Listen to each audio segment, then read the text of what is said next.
Hello. So today I'm going to show you guys my Capstone project that I've been working on. So what I did was set up a hypothetical company named Computer World, and they are based out of Ely, Minnesota. They have 9 employees, and I'll show you the employees really quick. Here's my 4 techies. Here's my 2 salespeople.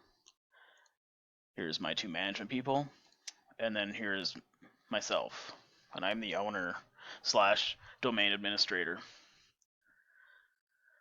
So what I did was set up a Windows Server 2012 R2 domain controller with 3 Windows 7 workstations. I implemented group policy, Active Directory, set up a SQL database, and a website that is able to talk to that SQL database. And basically, this website is for inventory and searching the database to find what we have in that inventory, adding, and whatnot. So the first thing I'm going to show you guys is my domain that I am successfully connected to my domain, which is cworld.com. And here it is right there.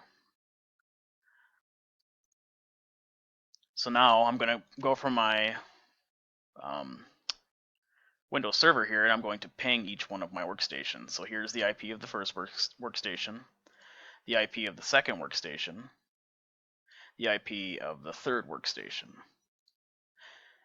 So I'll show you the IP of my domain controller, of which I set up a static IP on my own NAT network. So now I'm going to ping my workstations. So I have connectivity to the first one. I have connectivity to the second one.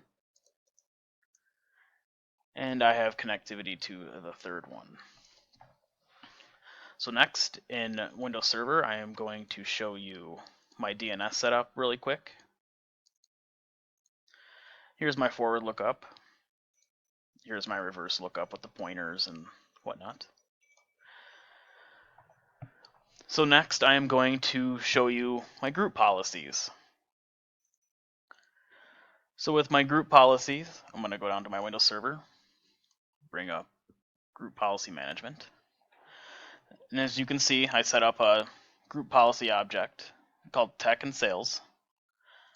I'm going to edit it just to show you guys really quickly, for time's sake, just of my basic password settings, in which I'm going to demonstrate for you. 180 days, that expires, 8 characters, complexity is enabled. I got rid of enforced password history because in testing I was having issues and I was running out of passwords and I couldn't remember them. So just for this sake, I just turned it off. So it's already applied here. So what you would do if you wanted not to, or you wanted to apply it, you just go to link existing GPO, select the one you want, hit OK. And I'm just going to type it anyways. I'm going to type gp update /force to make sure that the policy is enforced right away. Okay. So first of all, I don't know why you wouldn't want your users to be able to change their passwords, but for this sake, he's not able to. So I'm going to demonstrate that he's going to try to change his password. We'll put in his old password. We'll put in his new password. He is not able to do so. So with that being said, if I go back here, go to Active Directory and Users and Computers, I find Dylan, that's the user I'm on. Go to Properties, go to Account. I have it set up to where he cannot change his password. That's why he got the access is denied. So I'm going to take these off. I'm going to select that the user must change password at next login. So I'll hit Apply, hit OK. So I logged off of Dylan. I'm going to put in his old password. And it tells me, because of me in Active Directory, that he must change his password before the next time he logs on. So I'm going to put in his new password. And we sign on.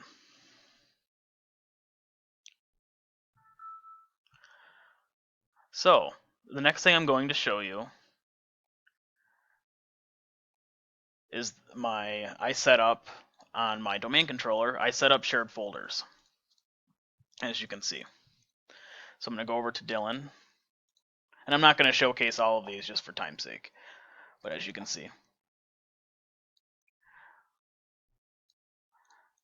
So we're going to go into here, we'll go into the tech folder, and we'll go to Dylan. And now he is able to, he has his own folder, he's able to do whatever he wants. You can put test, you can open it, you can put a new document in here, put that as test, you can open it, type some jargon, he can save it, make sure it worked, it works. But he is restricted, he cannot go into Matt's, as you can see. He does not have permission to access Matt's folder or Mike's.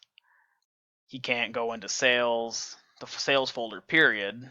He can't go into management folders. He can't go into the admin folder. He is locked down. And why I set up these folders is because if they want to keep work orders or personal stuff in there, that's fine. I have no problem letting them do that, but they should not be able to access anybody else's shared folder. So I'm gonna go into the tech folder, and I'll go into Dylan, show the properties of it really quick. We'll go into security. So we'll go to sharing, and I shared this file, this specific file or folder inside the tech folder to Dylan, and only Dylan. Now everybody, all the techs don't have access to this, but all the management and myself do have access to this because we want to be able to monitor what's going on in there. So the next thing I want to show you is my SQL database. So I'll bring up the studio. Hopefully it loads fairly quickly here.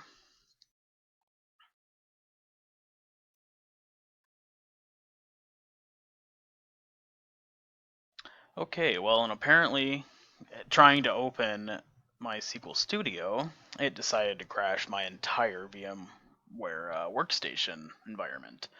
So now that I'm back up and running, I will open up SQL Studio.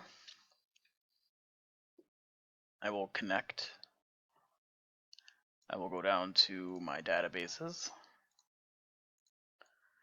I'll select design. You can kind of see the design. I just put nvarchar for everything. It's a lot easier that way. Here you can see my database. I'll get back to that in a moment. Go into my notepad. Here is some of my code. Welcome to Computer World. These are my pictures. Here's my insert. I'm using ASP.NET. My delete action. My update. And my search. So I'm going to open up a browser. Actually, I'll close it so I can show that it works. And I'm going to go to firstdomain.lsc. I'm going to come into here. Here's my homepage. Welcome to Computer World. Now remember, this is just for the project's sake, a inventory for all of my workstations. So what I'm going to do, I'm going to add a computer. I'm going to go up here. I'm going to type in IDs for 2. The brand will be Lenovo. The price, we'll just say that, the computer just came in. That's what we're pricing it at. The price will be 900. CPU is it's an i5. All right, we'll say it's an i7 4710 HQ. It has 8 gigabytes of memory. The hard drive is a 1 terabyte, and the graphics card is a GTX. We'll say it's a 980 since it's already auto-populating there. We'll hit insert. Should be good to go there. We'll go to the home page. I will hit report. And you see Lenovo has showed up. 8 gigabytes of all that. Say I wanted to update number 1 because I didn't put the the specs of the CPU. So I can go back quick. Just hit update. I guess I don't have that one there, but I'll just put one anyways. I'll put it's a Razer. We're updating the price. I'll put the price at $3,000 because that's actually pretty legitimate for Razer. So I'll go back, hit the report button again, and you see now that it updated to $3,000. say, oh, I don't want the razor. The razor's sold. So I'll just put the ID number in, hit insert for delete, hit the report, and it is now gone.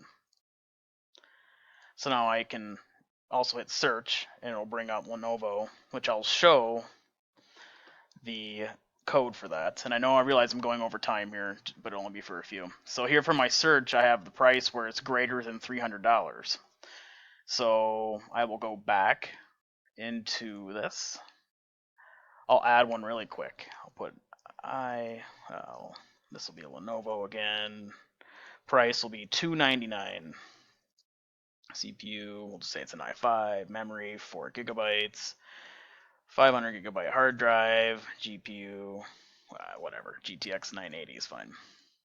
Hit OK. Home page. I'll hit search, and it will not bring up the one that I just added because the price is below $300. So I'll go back. Report. Everything's looking good.